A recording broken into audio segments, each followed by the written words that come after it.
Aloha, welcome to ThinkTech Hawaii's Education Movers, Shakers, and Reformers, interviews with people who have special insights into education from preschool all the way through adult education. I'm Jim Shawn, your host. We live stream every Wednesday at noon, also posted on YouTube and the Hawaii Educational Policy Center. Today, we're exploring and interviewing the Teacher of the Year, Catherine Caine. Welcome to the show. Thank you, Jim, very much. Actually, I'm the 2015 Teacher of the Year. The 2015 Teacher of the Year. Yes, we have a new Teacher of the Year, Stephanie Mew, and you might want to interview her at some point, too. Okay, very good. She's lovely. Yeah. Well, let's start with your education. What is your educational background? Well, I began a long time ago thinking I wanted to be a psychologist, and part of that was I had to go to a child development center to observe and think about, the psychology of children as part of my coursework at San Diego State University, where I graduated from with a Bachelor's of Science degree in child development. I walked into that and I looked at the energy and the excitement and the learning that was going on, and I just stayed. And I became a preschool teacher for about 14 years. 14 years, that's yes, a long I time. Did. That was a long time. I started when I was 2. But and then after that, I began teaching. I went to the University of Hawaii when I moved over here, and I got my professional diploma. Because I had done student teaching and I had been involved in teaching for so long, the university gave me what they called a PD. And I began teaching elementary school. And I began being way out in the leeward districts and moving in and ended up at Waikiki School about 25 years ago. I also have a master's in education in child development, pre-K to 3rd grade. And in 2008, I decided to become nationally certified. And I was quite shocked when I passed the first time around, because usually I think only 33% pass the first time around. What is that process to become nationally certified? Well, that process is a year, and you have 3 years to complete it, and you have to do 4 portfolio entries with lessons following students. You have to do 2 videotapes of you teaching students.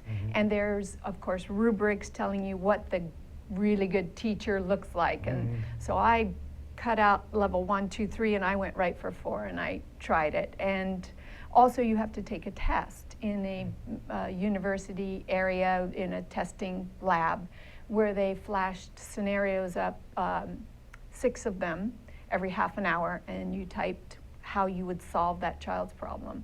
And the best part about national certification for me was looking at what I taught and how I taught. And so that reflective practice, I think, is the best. I went into it with a friend trying to support them because they said, yeah, let's do it together. But as it turned out to be one of the best pieces of my professional development. And I wanted to share that with so many at our school. And in fact, the ball started rolling. I think I was the first, I was the first one, along with Nanette Ganotisi, to get it at Waikiki. And now we have our PTO supporting this, because it does cost a lot of money to take the exam. I think it's $2,500 now. Wow. So we have 11 teachers who are contemplating and thinking, with the financial support of our PTO, to go through this process. So it's fabulous. I'm so happy people are thinking about it. So thinking about what you had to go through to get the certification, now reflect back on what your preparation was to become a teacher in the first place. Does that suggest that the preparation might have been better or different? I think my teacher preparation was, or is still going on. And I just believe that teaching is quite a process of learning, relearning, and reflecting. So my preparation at San Diego State University to become a teacher, as well as the University of Hawaii, was a lot of really great teachers showing me the way, but not telling me the way. Offering me not how it should be done, not one way, but offering me the investigations and the research, and then allowing me to be creative and to move forward into what I thought was the best for the students in my care.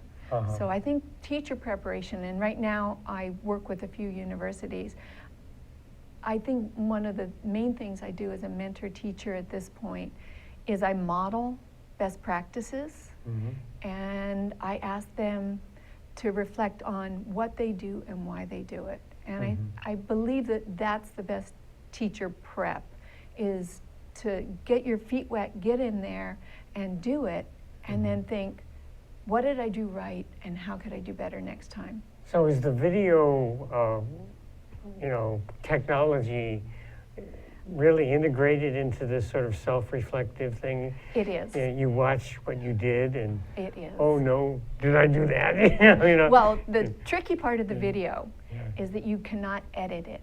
Okay. It's unedited, and you have to just pick 15 minutes out of the 45, and you have to write it up. So you have to blow by blow tell why you did something and how it worked. I don't think national boards are looking for perfection, though. I think they're looking for reflection. I think some of the things I said about my teaching showed the board who read my entries that I wasn't there, but I was there. If you understand that. Sure, yeah. I was always looking for a better way to do it, and I was able to take a step back from my teaching and look at it. So thinking about, I don't know if there's something called typical professional development in the DOE, right? Yes. This sounds a lot more time-consuming and intense and self-reflective and individualistic than being in a room for professional development for a whole group of teachers. And that's, Jim, that's why I felt that it was such a fabulous piece for me to become a better teacher, because it was very personal. And I was able to select those things that would serve my students. And I was able to reflect on the things that I actually really, in reality, do within the classroom, rather than something someone else thinks I should be doing in the classroom. That being said, some of the professional development that has been brought to us by both the department and especially my school, has really been excellent. There was recently a workshop at the Academy of Arts, how to infer using portraits. And Petra Schatz and Monica Mann were there, and they brought us some fabulous pieces too. So for professional development, it needs to be selective, but I do believe that national boards are a very personal way to become better at teaching. So you were teaching before and all during No Child Left Behind. Yes. And some of the feedback we get from elementary schools as well as others is this mania to do well on the third grade math and English tests. How has that played in with your experience? Well, when we first started, I remember No Child Left Behind, and I do believe that it was a political action in an attempt to make our schools a better place, make our schools a place where children could equally learn. That being said, I think when we collect data like that and we base everything on that one piece of data, I think we're missing a lot of what really makes a very good student and a very good school. The high stakes testing put a lot of stress not only on teachers, but a lot of stress on the students too. So my question would be, do we really need to make it so intense, this high stakes testing, and either a pass or a fail? I know that the cutoffs for passing and failing were set by legislators, and they're not necessarily educators. I am shocked that you would say that. Yes, well, yeah, they're I know they try their best, and Yes. I really couldn't do their job. Uh-huh. So, Your school has innovated in a couple of particular interesting ways. yes, it has. One is called philosophy in the schools. Most people thinking philosophy as a erudite thing that you do at the graduate level and university. What were you thinking about bringing philosophy to a first grader? Well, that's exactly what we were doing. We were thinking. Uh-huh. All right. We started 25 years ago with Dr. Arthur Costa and Habits of Mind. Uh-huh. And there are 16 habits. And what he did is he did his research Mhm. on those habits of mind. And what was important about those habits of mind for us is they were the how of what we wanted to get at. How do we have children persist? How do we have children do these things? So when we were introduced 16, 17 years ago to the philosophy for children, we said, oh my goodness, this is wonderful. Well, This is wonderful because yeah. habits of mind are served by this as well as thinking. And we were all about thinking. Listening with empathy and understanding. What do you do during philosophy? Okay. What I wanted to just cover briefly is give us a few habits of mind. That's exactly what I was about ready to okay, do. Okay. Philosophy for children, the primary habits of mind for that particular vehicle has been question and problem posing. Mm-hmm. When we go into our philosophical circles, the children ask questions. And Mhm. what better way to dig into an issue than for the children to have that Mhm. privilege of asking the question. Mhm. Also listening with empathy and understanding. Mhm. It's critical in our society today that we teach children not only to think, but to listen to other thinkers Mhm. and listen to other doers. The other is responsible risk-taking that really is served by philosophy for children.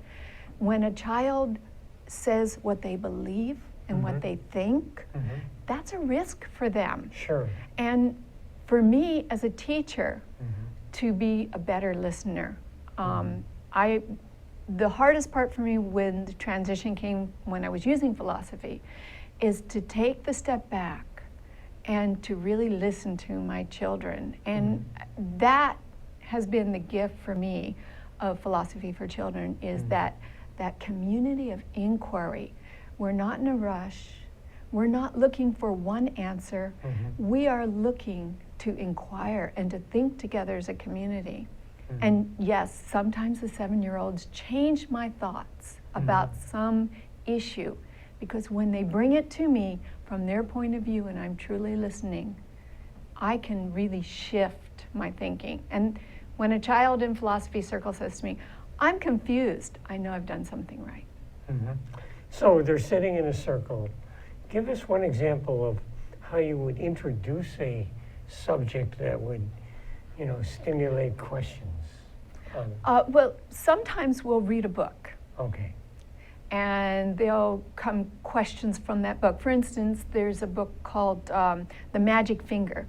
And this little girl is a roll doll. This little girl jets out energy from this finger, turns a family of hunters who were hunting ducks into ducks, and terrible things happen to them.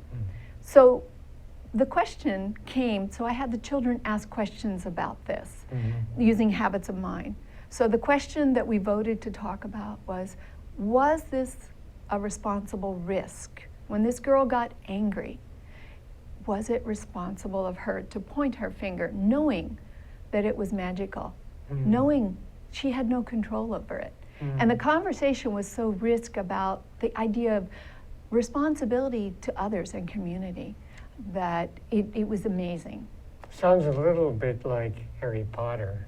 It does sound Yes, a little yeah, bit yeah. like Harry Potter. Yeah. And there are many examples like that. Another way we stimulate it is through portraits. The other day I put out like a sketch or a or a painting? sketch or a painting, or Okay. this happened to be a photograph the other day. Okay. And so I was inferring, we want to, if then. And so I asked the children, I laid out a bunch of these portraits, and actually that was from my workshop. And I asked them which one did we want to talk about? What questions might we have about these things, these portraits? And they decided on one that was very interesting, of a little girl, and there's a field behind her with an old shanty house and the American flag. Okay, and we're going to get into what they talked about in the next segment. We'll be back with Education Movers, Shakers, Reformers in 1 minute. Okay, this is ThinkTech Hawaii, and it's Wednesday. Every Wednesday is Energy Wednesday here in Hawaii, the state of clean energy, 4 to 5 p.m. every Wednesday. Come and listen to us. And just to show you what I mean, I'm going to ask Sharon to tell us more. Come and see us every Wednesday, as Jay said. And we have people like Jim Albers from HECO here, and co-host Ray Starling here every Wednesday. We not only go on Olelo and OC16, but also stream live. So please come visit us, hear about the latest in clean energy. Okay, Jim, you've been here. You got any comment on all this? As important as energy is in all of our lives today, this is a great forum and a great format to vet those issues. So I encourage everybody to listen in and participate. Okay, Ray, what do you think for a close? Well, I think this is the greatest show in the energy world here in Hawaii. You can come here every week, 1 hour, and catch the latest on what's happening and hear from the people who really know what's going on, like Jim Alberts. We appreciate your coming today. Thank you. Ray Starling, Sharon Moriwaki, Jim Alberts, and Jay Fidel here in Hawaii, the state of clean energy, 4 to 5 Aloha. p.m. Wednesday. Aloha. Aloha. Welcome back to ThinkTech Hawaii's Education Movers, Shakers, Reformers. We're talking with 2015 Teacher of the Year, Catherine Caine, and dynamic philosophy teacher at Waikiki School. They've just looked at a number of portraits, and they're stimulating questions. Just give us a tidbit of the kinds of questions they might have asked of that picture of, what was it, a girl with a cabin? It was a girl with a cabin, but she had an American flag unfurled, and she was a black girl, and she looked super sad. And so their questions were, I wonder why she's sad. The other question was, why did they put the American flag next to her? Does it belong to her? What is that, her house in the back? There's no crops in the field. Do you think she's hungry? Is that why she's sad? Oh, yeah. And they went on and on asking about that. And one boy said that he thought that she was protected by the flag. So there was so many questions. I think we generated about 15, 20 questions, and then we decided to talk about what she was looking at. Okay, so if I'm a shy little boy, as I was, and maybe I don't have as much vocabulary as others, is that a particular challenge? Because it sounds like this is a very talkative, thoughtful little group. How do you take them from shy and maybe been watching TV all their life, before they came to school, maybe no preschool? Maybe. One of the things we do is we can invite someone to speak. Okay. But the essential part of this circle, the critical part, is it's a safe place. Okay. It's a safe community of inquiry. You can pass, you don't have to speak. But what I do as a teacher is I'll if I get the ball, which I don't always get the community ball, we throw a ball. There's a ball of yarn. There's a ball of yarn that we I make give it at to the you, beginning. you speak. Everybody has to raise their hand. Yeah. Whoever has the community ball can speak. And Yeah. I don't always get thrown the ball, unfortunately. Yeah. But, and that's kind of hard because I understand what it feels like to be a child in my class where you raise your hand, you don't get called on. Right. But one of the things that we do is we invite children to speak. And then if I have the ball, I might ask a child, do you agree with what was just said? And oftentimes they will speak up, shyness or not. Even our English second language students, they'll say something. The other thing that we do is after these circles, we'll sit down and we'll write. And oftentimes that's where I get a lot of information from students who chose to be listeners. However, there's one caveat that we make assumptions And that's a philosophy for children thing too. You assume something. Just because a child is not speaking or has their hand up doesn't mean they're not listening.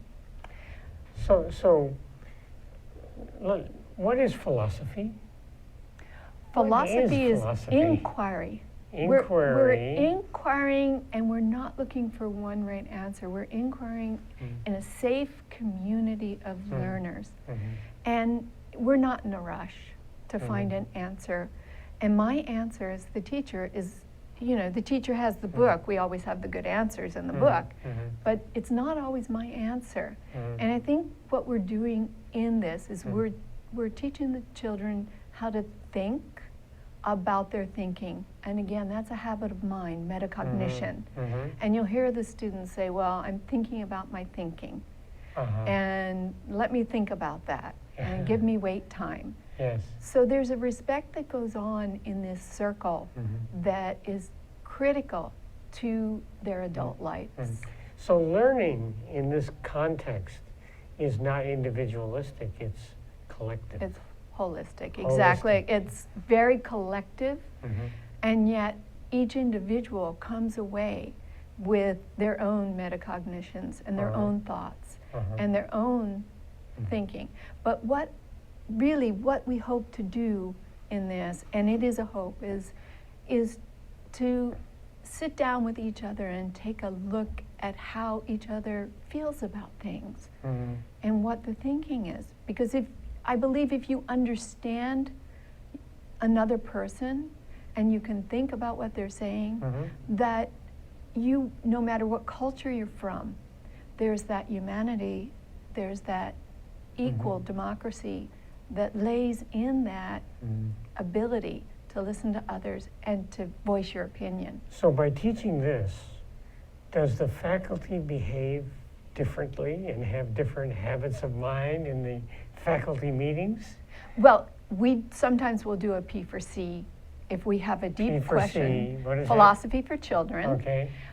In our faculty meeting. Okay. If we have a deep question or if we have an issue about something we are very interested in, we'll often get in a circle and conduct the same kind of thing that we do with the children. So I'm a new teacher. I come in, I have my picture of what an elementary school is and got to prepare for that third grade math and English test. How long does it take you to marinate the brain of the new teacher who doesn't really, had no experience in this culture of habits of mind? It doesn't take very long because it is pervasive in the children from K on up. It's all over our walls. It's all over the school culture. It's all over the playground. It's everywhere. You will hear students say, oh, this is really hard, but I'm going to be persistent. Or you'll say to them on the test, I know you can do this. Let's just be persistent. Can you think about your thinking? What is your past knowledge on it? So many of the new teachers, and we do have a few new teachers, oftentimes they'll come into our school knowing about it too. Okay, so yeah, definitely. now let's, broaden this whole thing, right? This does not sound like what many people would imagine an elementary school does, right? True. So you're kind of outliers in a system that wants equity and kind of sameness and top-downness. How do you get permission to do this differently? Well, I believe that it's just an internal agreement amongst the teachers, and also... So you didn't get permission? I would say that we adhere to the DOE's mandates and important abilities in the way that fits with the habits of mind. And I think every DOE personnel and every DOE person, all the way up to Catherine Mataoshi, would agree that that's exactly how they want a school to behave. They want us all to listen to each other. They want us all to persist. They want us all to be responsible risk takers and to use past knowledge. So we don't have, They don't come down and say to us, oh, you have permission to do this. We're required to do certain things, but through the habits of mind is our lens. The habits of mind and the vehicle philosophy for children is how we look at things at our school, whether it be a DOE memo or something that we want to do. So this sounds like it's well suited for an elementary situation where one teacher has the same group and you kind of flow from one subject to another. Is philosophy and habits of mind, does this work for the biology teacher in the middle school or whatever? How, have there been efforts to take this idea and this approach up the grade level? It actually, Chad Miller, 2012 Teacher of the Year, did his PhD in philosophy for children, and he's now at the Uhira Peace Foundation. And he was at Kailua High School. And it is fabulous what's happening there with the content driven by the questions and inquiry of philosophy for children. Amber Makua also was at Kailua High School. There's been other high schools, other habits. But what did they teach? I mean, they taught English, and I'm not sure exactly how many different courses you'd have to ask them in high school. I think it was mathematics, the questions through mathematics, the philosophy circles. I believe that was true. I don't want to be quoted on that. But in fact, the Dalai Lama went to Kailua High School and recognized what they were doing. And the place that it began was social studies with Amber, and then Chad doing literature. And the depth of questioning, as opposed to just the information and the content learning, I believe will stay with the children for a long time. And I also think, and I know that Kailua High School grew as far as just the behavioral situations were more positive for the children as they began to hear each other's stories and work together. It is transplantable. It is transplantable just everywhere. This teacher and that subject matter, the silos that go on. And so what I just wanted to ask though is that others have done inquiry-based. The UH Lab School, all their classes are kind of inquiry-based, not necessarily philosophy. Is there a distinction between what you might call inquiry-based and just taking it to another level? I do think that there is a shift in philosophy for children, and there's a couple of things that make that shift. The first thing is the idea that there's the toolkit. Okay. The toolkit helps children to think deeply, and it's called the RITEC. And what do you mean by that? Making assumptions. Let's assume something is true. Let's assume, give us examples, give us reasons. So this toolkit is used during the philosophy circles to get deeper. I also believe the other shift is in where the questions come from. An inquiry method is usually designed and set up by the instructor or the teacher. Whereas the shift comes, I believe, when we trust students to inquire deeply, and we trust ourselves as teachers to guide students through these questions and through these answers that aren't readily apparent and that need to be thought about deeply. It does sound that there's an overlap with project-based learning, where students select a project and they keep going, whether it's a science fair or other kinds of projects, and it's really student-driven by their interest. Is that a fair statement? That is quite a fair statement, and in fact, a fifth grade teacher and I are designing a project, and our design is very much dependent on the children and where their inquiries lie. And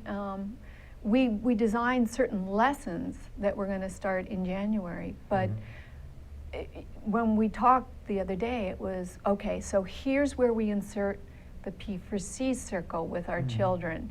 And here's where we allow them to dig into the questions that might occur as we're designing and developing this project. And we don't really know what it's going to look like in the end.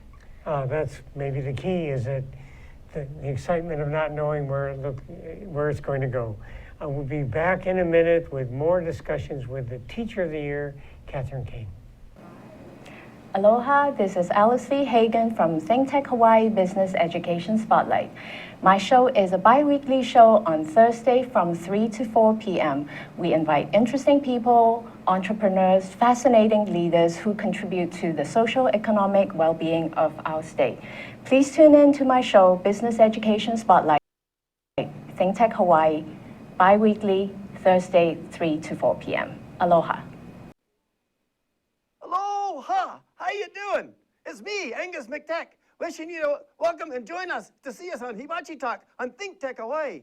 Join my co-hosts, Gordo the Tech Czar and Andrew the Security Guy, every Friday from 1300 to 1345. We look forward to seeing you. We'll talk tech and we'll have some wee bit of fun. And remember, let your wing gang free wherever you be. Aloha!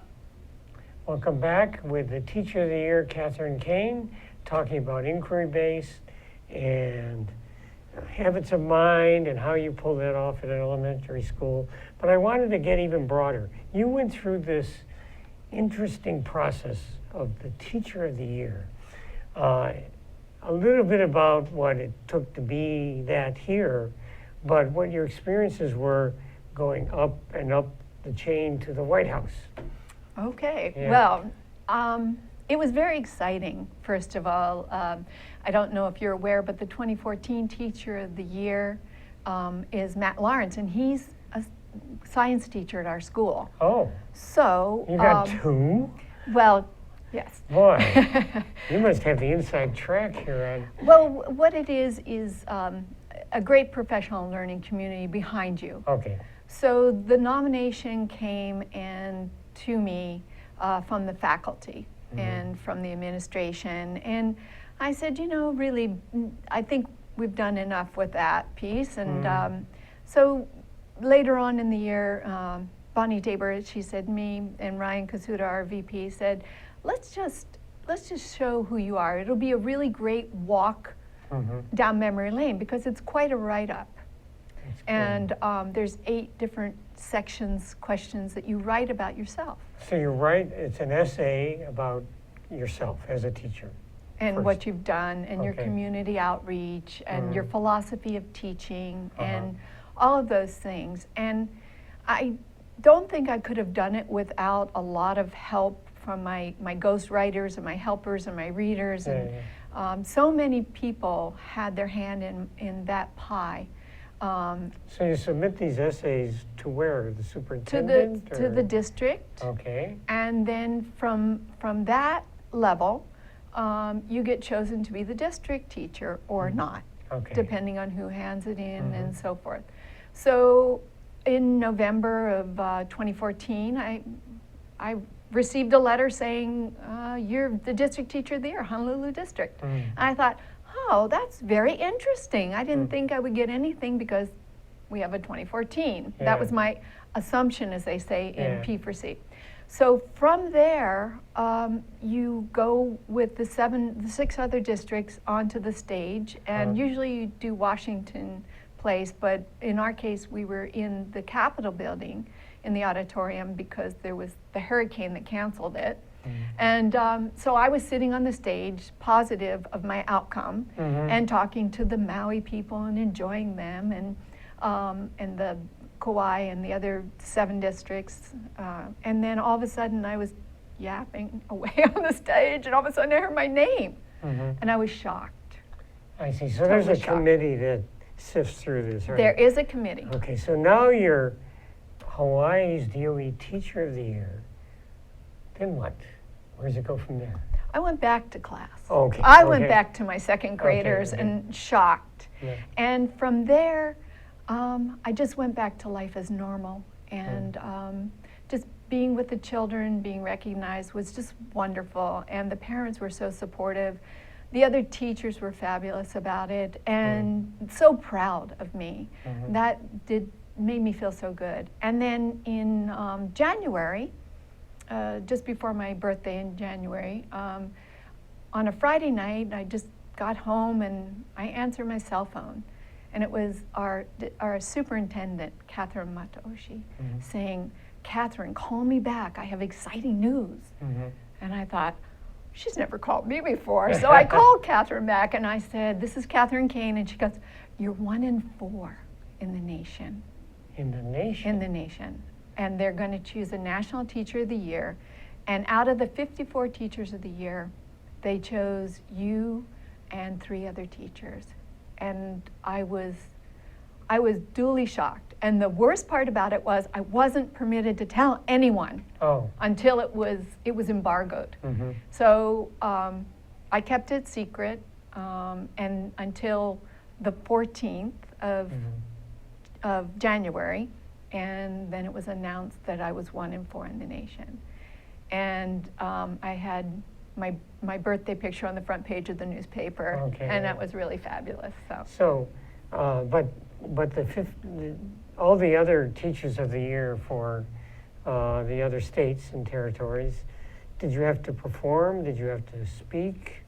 Did you have to do a TED Talk? What did you have to do to get to the top 4, the final 4? They read our portfolios. Again, it was that piece that the community and I worked on together, my professional learning community. It was the portfolio that the committee read, the Committee of 15 in Washington, D.C. read. And they read bless their hearts, they read 54 portfolios. I give them credit, and I told them that when I met them. I give them credit for reading 54 portfolios, and it must have been a really difficult job because meeting the other 53 teachers, they're fabulous people. I mean, they're just teachers that give and give. So when did you get to meet all these other guys? In DC? February. No, in February, they brought us together for the first time.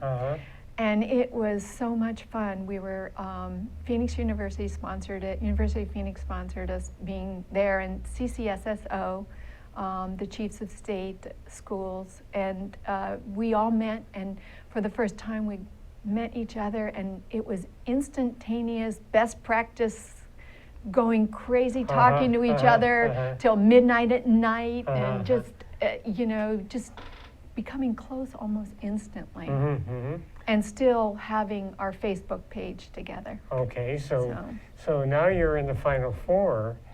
Do you have to perform or do anything? No, it was Washington? just, well, actually, yes, I did, come to think of it. So after Phoenix, the beginning of April, the 4 of us traveled to Washington, D.C. together.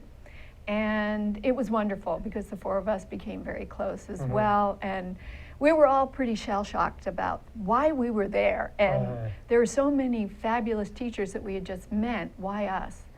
But we all sat and figured it out. We figured out we were there to represent everybody in the best way that we possibly could, and to talk to important issues for teachers, because we had the platform to do that. And so all 4 of us felt very obligated to do that. And what we did is we had 3 days there with the committee of 15, and we had dinner with them the first night, and we played speed dating, where we got to talk to each one of them. Every course we moved and spoke to them and met them and talked to them about who we were. Of course, they had read our portfolios. And after that, the next day, we each had an hour alone with the committee to give a 5 to 7 minute keynote speech, telling them something about ourselves that they perhaps didn't know already from the portfolio. So being a good public speaker as well as a teacher is part of this. And it sounds like there's this community of excellence every year, right? There is. Is there a sustainability to this growing community of excellence, the 54 in this year and that year and that year? There's an organization Catherine Bassett runs called NSTOY. And we join NSTOY after we finish it's called TOY, Teacher of the Year, or STOY. I'm the Hawaii STOY. But what we do is then we go to conferences together. The last one was in Utah for the NSTOY. We present best practices to each other. And the next one is in Chicago, and we see each other. So the State Teachers of the Year, mixed years, and we stay in communication through this organization of the NSTOY. And Catherine does a fabulous job of making it worth a lot. So what we're seeing is a teacher-driven, teacher-oriented advocacy, sense of excellence going on that's different from maybe some of the other spokespersons for teachers. Do you see this? I mean, in Hawaii, we are a union state, so the HSTA, the Hawaii State Teacher Association, is a very important voice.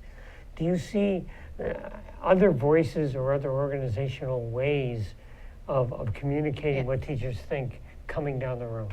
Well, I think, first of all, there's conferences that go on all the time throughout the nation. I encourage teachers to, I know how strapped we are for time, and summer is very short for us, but to go to professional conferences. I encourage teachers to do that. I think that's an important aspect of it. Also, Bill and Melinda Gates Foundation run conferences that are invitational for elevating and celebrating teachers. And from that, there has been an outpouring of conferences run by people who went to the Bill and Melinda Gates Foundation and coming back here. And there are 2 conferences, spin-offs from that, one in Hilo and one here called ESAT, Elevating and Celebrating Effective Teachers, where we network together and we talk together and we have breakout sessions. So I think that's one thing. I think also the union is through RJ Rodriguez, they're supporting learning from other teachers. They're encouraging teachers to write PDERI courses. And I'm writing one right now for Habits of the Mind. I know there's one being written for the Philosophy for Children as well. So I think the union is working on educators educating teachers too. So those who have best practices, whether it's me or another teacher, sharing those best practices and also giving the teachers the much valued credits they need at a very inexpensive price. Well, you've given us an interesting journey from original preparation, psychology and whatnot, to becoming a preschool teacher, a regular teacher, the national certification process, and this national community of excellence that's going on for teachers. Thank you very much for what you do. Welcome. Keep doing it. Keep communicating. We need more great teachers like you. And we'll be back next week with another mover, shaker, and reformer in education. Aloha.